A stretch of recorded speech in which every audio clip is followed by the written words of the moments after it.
Good morning. My name is Tariq Mitri from AUB, and I'm pleased to open this conference with a word of welcome to you all, but also with a few remarks on the topic you shall be debating today and tomorrow. I think there is a lot of literature on Daesh, and I hope this conference is not going to rehash what has been said in so many words, some serious, some not so serious. I think it's my hope that with the work that your analysts have done in different countries, Libya, Nigeria, and the rest, might add a new contribution towards a better understanding of Daesh, but also of what the region may be facing in the post-Daesh era. Now, this institute has had a long history of collaboration with the Konrad Adenauer Stiftung, and therefore I'm very pleased to see this collaboration continue. On Daesh, we've had a small study in Lebanon on the receptivity of Islamist groups to the discourse of Daesh that will soon be published. There is another research project that is in the making on Daesh and the tribe in eastern Syria. How tribal politics in Syria has been instrumentalized by Daesh, and how did the tribal people in eastern Syria adapt to the role of Daesh. And this is a study that we look forward to see accomplished within the next 6 months, I believe. You know, much of what is written about Daesh concentrates more on its anatomy rather than on its genealogy. They try to see what goes on in the minds of young and not so young people who are so brutal, commit all these horrible crimes. But I think genealogy, the history of these people is extremely important, the history of this movement, not just the history of radical movements in medieval Islam.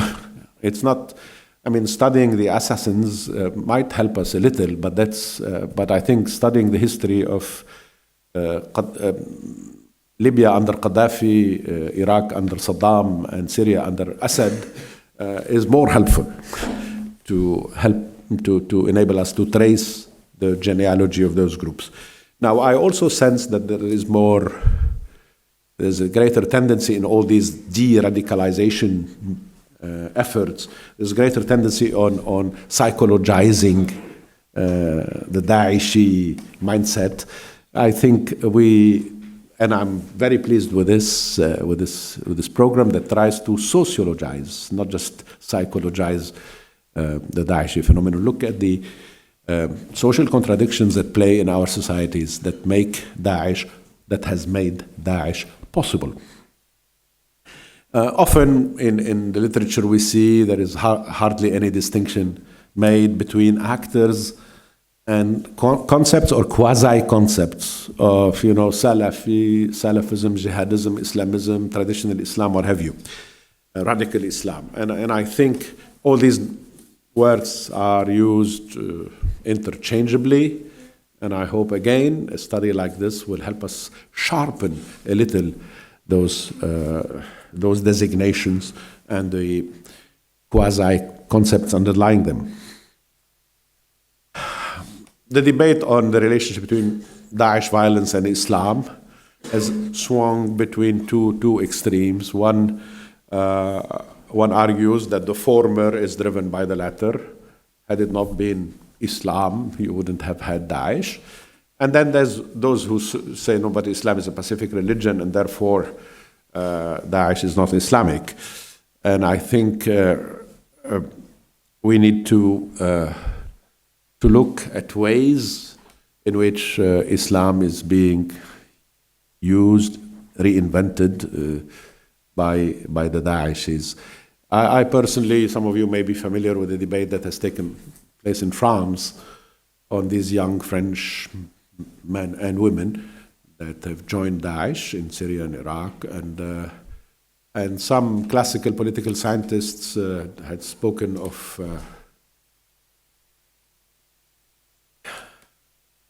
radicalization of Islam.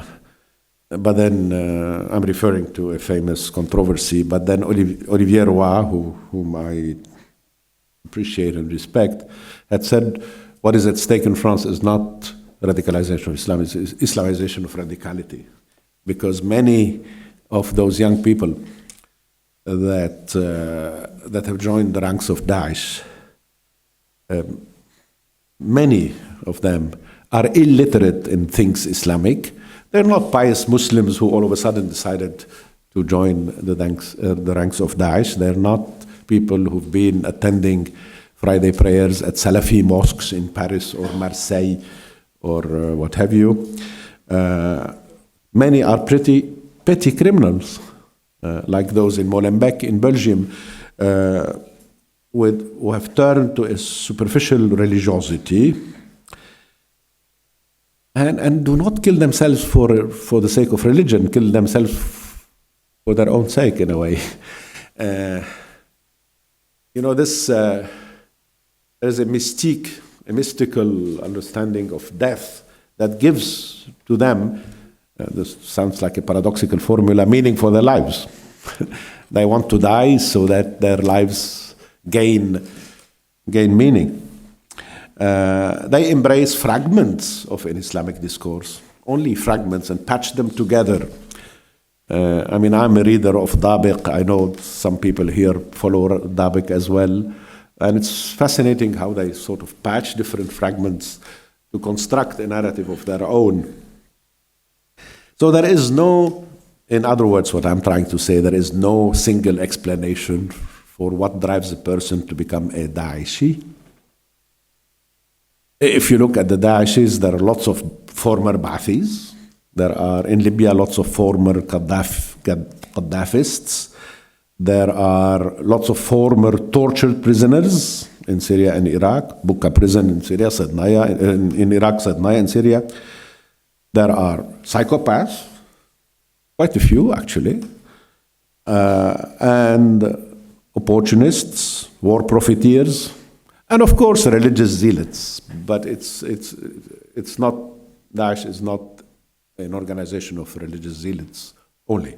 And unless we see this, I think, and I hope the work you've done in the field will verify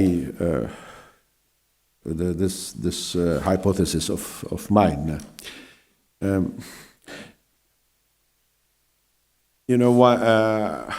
Some of us, I think Nils and myself and perhaps others, were in Sulaimaniya 2 weeks ago at the Sulaimaniya Forum. And everybody that has a role in the Battle of Mosul was with us, including the generals with all their stars, briefing us on the fighting in Mosul and announcing that the imminent defeat of Daesh is coming. 2 weeks, 3 weeks, 1 month, I've heard all of this. Prime Minister Abadi came and again spoke to us about the heroic fight of the Peshmerga and al-Hashd al-Sha'bi with the army.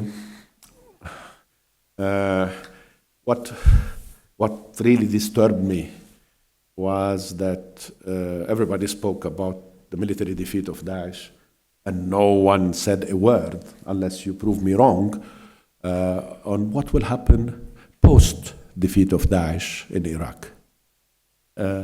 What is the government plan for Mosul itself, for all these people that are on the road? Are they going to do in Mosul what they have done in Ramadi after they defeated Abu Mus'ab al-Zarqawi's folks there? I think all these questions have not been discussed. Daesh will be defeated in Mosul, inshallah. But sooner, better than later. Daesh will probably be defeated in Raqqa, inshallah, sooner rather than later. But then what happens after? whatever state failure, and there is state failure in both Syria and Iraq, opens up opportunities for new expression of radicalism. It won't be Daesh, it will be something else, a different organization, and what will happen to the exclusionary politics in both Iraq and Syria that contributed to the creation of Daesh. I don't think you can fight Daesh with the same arms that have helped creating it. We've heard people speak of Daesh as a monstrous organization. It is. That should be defeated militarily. It should. We've heard lots of people speak about the ideology of Daesh that should be combated, and it has to be combated, and it is being combated. But I think as important as the military defeat and the long-term ideological fight against Daesh, there are many political issues that are at stake. And personally, as an Arab concerned in this issue, a former political actor, I'm worried about our inability, both in Iraq and Syria, the inability of the international community that is fighting all the fights here and there to address the political issues that were with us as Daesh influence mounted and will remain with us, and perhaps in a different form, perhaps in some ways even aggravated once Daesh is defeated. And I hope some discussion of this. I believe this conference is not simply meant to diagnose the present reality, but is hopefully going to make some prospective thinking. What after? Thank you very much.